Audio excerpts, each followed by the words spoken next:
자, 지금부터는 의제 매입세 공제 신고서에 대해서 살펴보겠습니다. 자, 서식을 보시면 굉장히 뭔가 복잡하죠?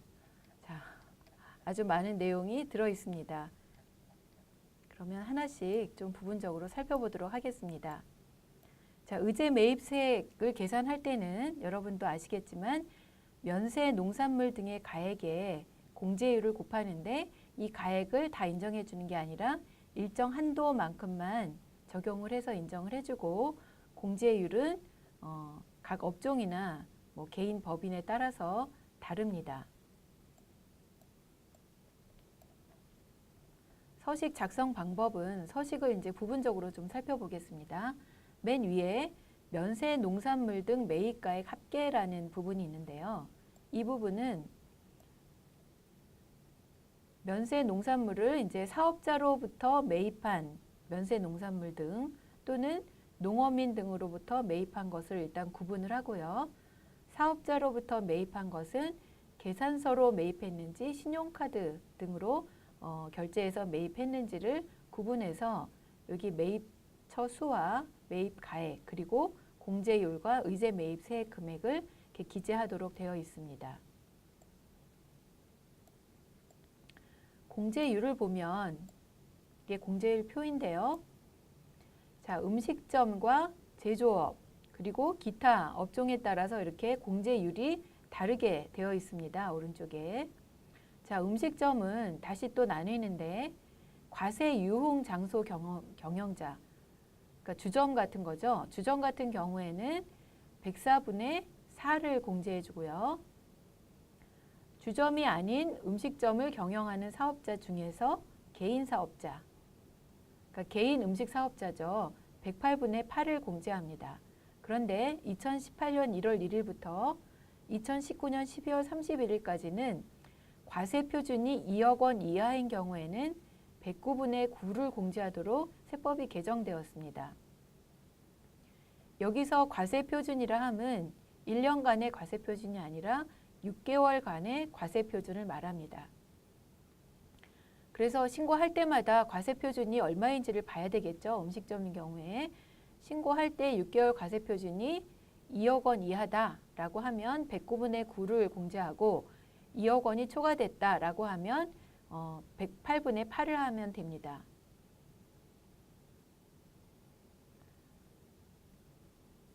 자, 음식점을 경영하지만 그 가나 나목이 아닌, 그러니까 뭐 법인이다라고 하면 106분의 6을 공제하게 되고요.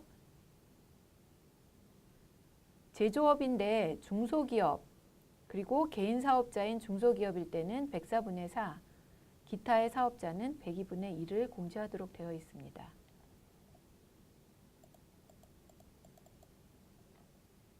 자, 그 다음에 두 번째로 면세 농산물 등 의제 매입세 관련 신고 내용, 이렇게 이 부분 서식입니다. 자, 이 부분은 일단 과세 표준을 적게 되어 있는데 과세 표준은 한도를 계산하기 위해서 적습니다. 예정분과 확정분을 합해서 6개월간의 과세 표준 합계를 여기 기재를 합니다. 그 다음에는 한도 계산을 하기 위해서 한도율을 여기 기재합니다. 한도율은 밑에서 살펴보겠고요. 그래서 과세 표준의 한도율을 곱하면 한도액이 나옵니다. 공제 대상 한도액이죠. 그러면 이 한도액과 단기 면세 매입액을 비교해서 둘 중에 작은 금액을 공제 대상 금액으로 합니다. 이 둘 중 작은 공제 대상 금액이 확정이 되면 여기에다가 공제율을 곱해서 공제 대상 세액이 계산됩니다. 만약에 예정 신고나 조기 환급 신고를 했다라고 하면 공제 대상 세액에서 이미 공제받은 세액을 차감을 해서 이번에 공제할 세액이 계산이 됩니다.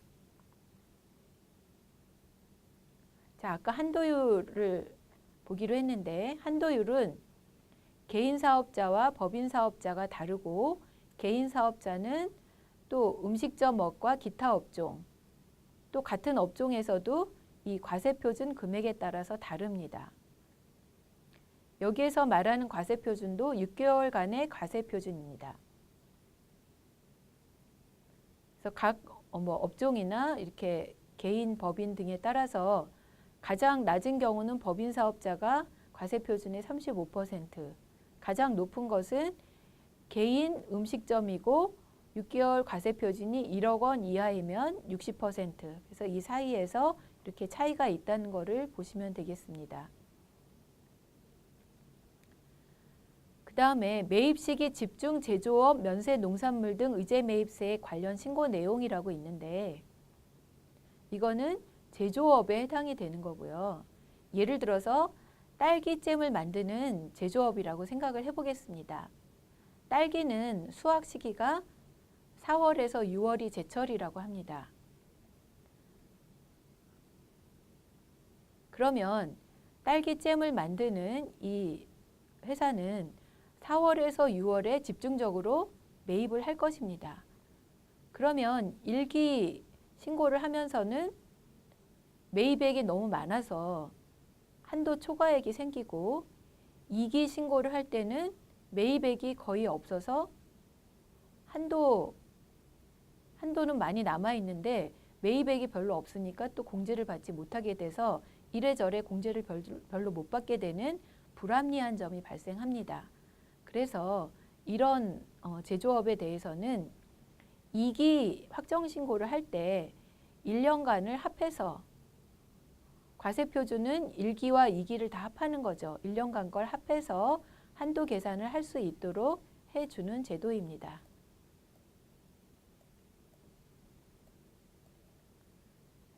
자, 그리고 농어민 등으로부터 매입분에 대한 명세라는 게 있는데 자, 농어민 등이라고 하면 이제 사업자 등록을 하지 않는 그런 농어민을 말하는 건데요.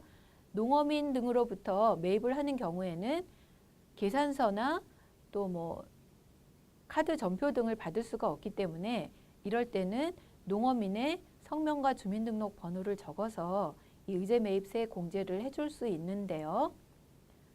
모든 사업자에게 다 해주는 건 아니고 일단 간이과세 음식점 업자, 또 복식부기 의무자는 제외하고 간이과세 음식점 업자가 농어민이나 농어민이 아닌 개인으로부터 직접 공급받은 면세 농산물 가액에 대해서 일정 부분 의제 매입세 공제를 해주고요. 그 다음에는 제조업자는 농어민으로부터 직접 공급받은 경우에 이 명세를 제출을 하면 공제를 받을 수가 있습니다. 자, 그럼 프로그램을 한번 볼까요? 이 의제 매입세 공제 신고서에 그 면세류 자료를 불러와서 작업을 해야 되는데 이 의제 매입세 공제 대상을 매입 매출 전표에 입력할 때 입력하는 방법이 두 가지입니다. 그러니까 면세류 중에서 의제 매입세 공제 대상이다 라고 하면 의제 매입세 공제 신고서에서 자동으로 불러올 수 있도록 입력할 때 뭔가 표시를 해주게 되는데 의제료 자동 설정을 사용하는 방법이 있고 적요를 사용하는 방법이 있는데 의제료 자동 설정을 사용하는 방법이 더 편리하기 때문에 이 방법을 설명드리겠습니다.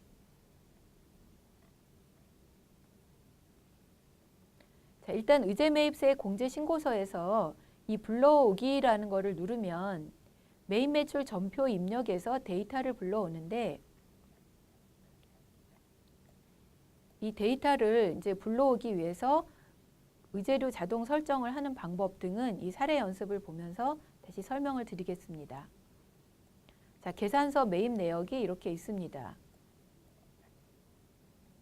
그리고 매출액 자료가 있습니다. 매출액 자료는 왜 필요할까요? 과세표준에 한도율을 적용해야 되기 때문에 매출액 자료도 필요합니다. 자, 그러면 아까 환경 등록에 의제료 자동 설정을 하는 방법이 있다고 했는데 자, 환경 등록 메뉴에서 이 회계 탭에서 이 오른쪽 하단에 보면 의제료 자동 설정이 있습니다. 여기에 없음, 의제 매입, 재활용, 구리 스크랩 등에서 선택할 수 있는데 자, 만약에 음식점이다. 그러면 의제 매입을 선택해야 되겠죠. 그래서 1번 의제 매입을 선택하고 의제 매입 공제율은 개인 음식점이다 라고 하면 108분의 8 또는 과세표준이 2억 이하일 때는 109분의 9가 될 수도 있는데 과세표준이 얼마가 될지 사실 잘 알 수 없기 때문에 뭐 2억이 안 될 것 같다 그러면은 109분의 9로 해놓고 나중에 2억이 넘으면 뭐 108분의 8로 고치면 될 거고요. 어쨌든 108분의 8 또는 109분의 9 등으로 이렇게 입력을 해놓습니다. 그리고 매입매출 전표 입력을 할 때 면세라는 이 면세 또는 카면이라는 이런 면세 유형, 과세 유형을 선택을 해서 입력을 하면 이렇게 팝업창이 뜹니다. 아까 환경 설정에서 의제 매입이라고 해놨기 때문에 뜨는 거고요. 의제 매입을 없음이라고 하게 되면 이런 팝업창이 뜨지 않습니다. 자, 그럼 이렇게 팝업창이 뜨면 의제 매입으로 자동으로 이렇게 표시가 돼 있고요. 그리고 공제세율도 아까 환경 등록에 있던 공제세율로 해서 의제 매입 세액이 자동 이렇게 계산이 되어서 보여집니다. 그래서 이 건이 의제 매입세 공제되는 면세류가 맞다라고 하면 여기서 확인을 눌러줍니다. 확인을 누르면 밑에 하단 부분에 분계를 보시면 계산서에는 부가세가 원래 없음에도 불구하고 아까 계산된 의제 매입세액이 차변 부가세 대급금으로 자동으로 반영이 되고 그리고 원재료 금액은 원래 1250인데 부가세만큼 자동으로 차감이 돼서 이렇게 분계가 됩니다.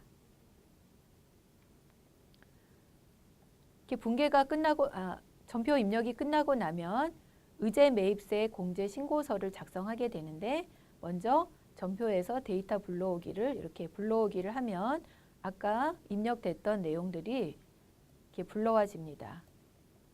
자, 그래서 여기 공급자별로 공급자가 3군데가 있었다 그러면 3군데의 공급자가 보이고 그 중에 공급자를 하나씩 선택하면 오른쪽으로 이 공급자에 대해서 의제 매입 대상이 되는 계산서의 그 매입가의 합계와 또 공제율이 얼마가 적용됐는지 이게 여기 보여집니다. 의제 매입 세액도 보여지고요. 만약에 공제율이 108분의 8이 아니라 109분의 9다라고 하면 아까 매입매출 전표 입력에서 바꿔줘도 되고 이 서식에서 공제율 일괄 변경을 해서 109분의 9 또는 뭐 다른 공제율로 바꿀 수도 있습니다. 자, 그리고 여기 보면은 계산서 합계, 뭐 신용카드 등 합계 이렇게 나오는데 계산서 중에서 이 신고서에 불러온 합계가 여기 나옵니다.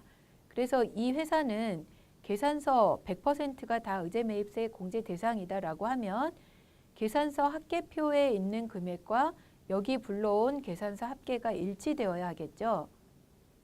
그래서 계산서 합계표를 보니까 1억 600, 1만 9천 원입니다. 그러면 우리가 불러온 금액이 1억 600, 1만 9천 원이니까 누락되지 않고 다 불러왔다라는 것을 확인할 수가 있습니다.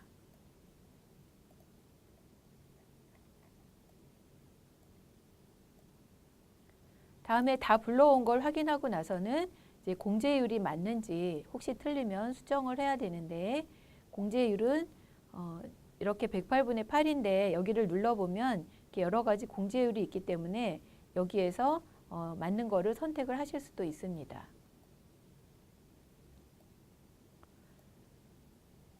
이렇게 공제 대상이 되는 거래를 다 불러왔으면 그 다음에 할 일은 공제 대상에 대한 한도 계산을 하는 것입니다. 그래서 한도 계산을 하기 위해서는 당해 과세 기간에 과세 표준을 불러와야 하는데요. 자, 여기 메뉴 하면 여기 하단에 여기 보면은 불러오기라는 게 있습니다. 이 불러오기를 누르면 여기 지금 과세 표준이 예정분, 확정분이 비어 있죠. 이거를 불러오기를 눌러야만 매입매출 전표에 입력한 과세 표준이 여기 불러와집니다.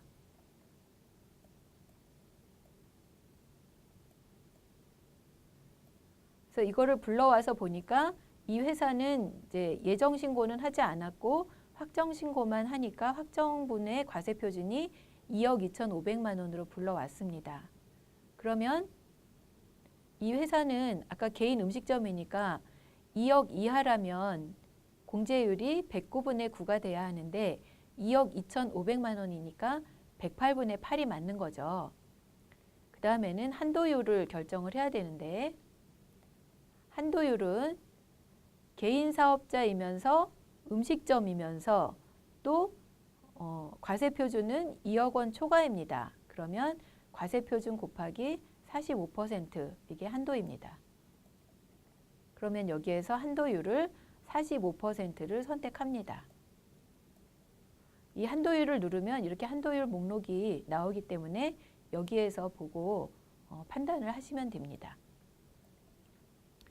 그래서 한도를 45%를 선택하고 나면 한도액이 이렇게 계산이 되고 단기 매입액이 한도액보다 조금 많기 때문에 공제 대상 금액은 둘 중 작은 금액인 이 한도액이 적용이 되겠습니다. 한도가 계산이 되면 여기에 공제율을 적용해서 공제 대상 금액이 750만 원으로 자동 계산이 되고요. 예정 신고나 월별 조기 환급 신고를 하지 않았기 때문에 이 금액 전체가 공제할 세액이 되겠습니다.